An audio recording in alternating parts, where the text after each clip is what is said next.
Hey guys, and welcome back to the official channel of Development. In the previous video of this playlist, we looked at how electric personality type people function during conflicts. And now it's the fiery type's turn. We're going to look at how they function during conflict. We're going to look at what are the most common patterns, trends, actions, and reactions for fiery people during these types of situations. It doesn't matter if you're fiery or not, this video will be really useful for you to understand how they function with the purpose of resolving problems, understanding the situation better, preventing an escalation of tension, and really getting to a win-win situation with them. We're also going to look at certain recommendations that will help you manage the situation with much more fluidity, with much more peace and harmony. It is super essential to identify, to understand, to reflect, to recognize what is it that we do during conflicts and how do other people react during conflicts. The majority of conflicts happen during moments of elevated stress and frustration, and therefore each individual is more likely to bring out their personality in a negative way. In fact, they're going to use the instincts of their personality in the most inadequate manner. They're going to use their instincts in a way that causes more conflicts and that complicates things even further instead of actually resolving problems. So let's look at how the fiery person does this. Fiery people have a very strong leadership instinct, which means during conflicts, they're very prone to direct people or boss people around with the focus of resolving the problem. Generally speaking, they're going to look for very swift and practical solutions, but sometimes they end up forcing things because they want a very fast solution, and they will especially force things when they feel stuck.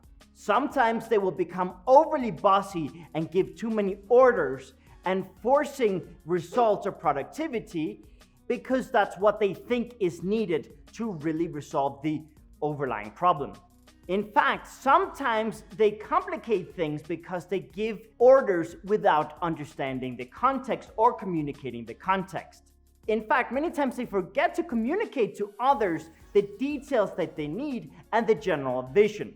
They can be very effective at resolving problems during moments where there needs to be a fast solution, but they should consider that there are conflicts that sometimes need other types of solutions that are more organized, and it's not always a matter of finding the fastest solution. Sometimes it's about building something better.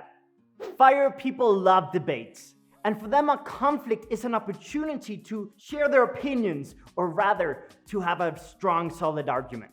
For a lot of fire people, they get carried away during moments of conflict because they're very passionate about leading, about debating, and they can sometimes become overly intense. Their body language can be much more forceful, their tone of voice can be more intense, louder, more firm. They can start coming across as more authoritarian or arrogant, and this can many times be misinterpreted by others as the fiery person being upset. And yes, fiery people can certainly be upset, and they will make it very clear to you when they're upset.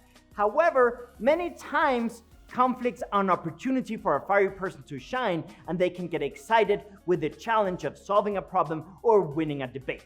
Fiery people can be very stubborn, and they can communicate their arguments with such firmness and such stubbornness that sometimes they manage to convince other people that they are right, even when the fiery person knows that they are wrong, because fiery people sometimes, just for the sake of winning, are willing to argue something they don't believe in, but because they want to win the argument. Fiery people really value their achievements, their wins, and sometimes when they're drained or insecure, they will replay these wins. They will repeat them, they will tell stories about their achievements, and they will have this sense of superiority. In fact, during conflicts, they can even fall into the habit of pointing out all the things they've done for others, such as, thanks to me, you got unstuck. Thanks to me, you're here. Without me, you would still be back there. Without me, you would still be living like that. You know, you should be grateful for all the things I've done for you. They are very prone to point out those things because they need to feel better about themselves. Now, keep in mind, while these things sound bad, these instincts really show up when they feel insecure, when they feel drained, because it's their way of making themselves feel better by reminding themselves of previous wins. For example, two fiery people during a conflict will fall into the temptation of forcing a win. They will argue they will argue, and they will find a different argument and a different metaphor and a different example and different intensity. And if none of that works, they will then move on to the next step, which is insulting the other person. They will insult the other person. They will make the other person feel small and weak, with the hope that the other person will tap out and therefore winning by the other person giving up. Now, keep in mind that even though fiery people can act like this during conflict, this isn't how they always are. If you have identified yourself with this way of acting during conflicts, you probably have a fiery side to your personality. Also, if you have identified someone in your life that acts this way during conflict, that person is probably fiery. Now that you understand how the fiery type personality functions during conflicts, I want to give you a few tips and suggestions to resolve problems with them easily. In general, the most important thing during a conflict is to not suppress the instincts of any individual and to let each person involved express themselves, let out their personality freely and openly. Moreover, there are certain very concrete things that you can do with fiery people that will unlock the situation in no time. Here's my list. Let them be animated and passionate during conflicts. Do not get upset or irritated when they speak with a tone of voice that is more elevated or intense or firm than usual. This does not necessarily mean that they are upset, angry, or irritated. They might be, but many times it's just a reflection of their genuine passion. Also, it is very important to provide very swift solutions. For a fiery person to not get overly frustrated, the best thing you can do is to help them find and implement a quick solution to the problem. If you do not provide a quick solution to the problem, their stress, their frustration, and their intensity will grow and multiply, and they will start forcing things more, and they'll become overly insistent. If you would like a fiery person to receive your ideas more, motivate them through productivity and results. What do I mean by this? Well, if a fiery person is looking to win an argument, you can tell them, "You're right. I agree with your argument.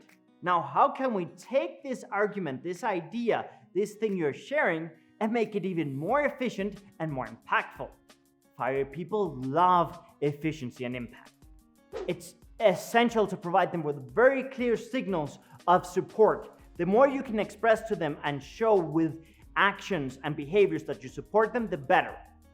If you do the opposite, you will just make them feel small, and they're gonna shut down completely during the conflict, and they're gonna force things more, and the conflict is gonna get out of hand. Fiery people are extroverts, so they're gonna think out loud, they're gonna share their ideas openly, they're going to build a team of friends, colleagues, they're gonna have their entourage, they're gonna have their group of people that they depend on to feel supported, feel successful, and to feel like a leader.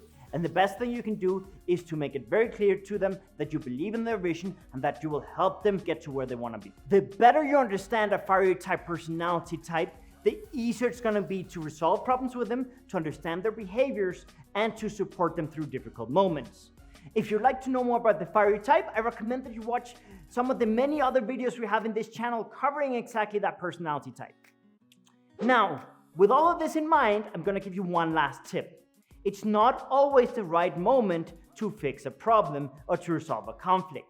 Sometimes it is good to disconnect from the problem, collect your thoughts, recharge, breathe, return to the situation, and resolve it, directing your personality in a much more productive and positive way.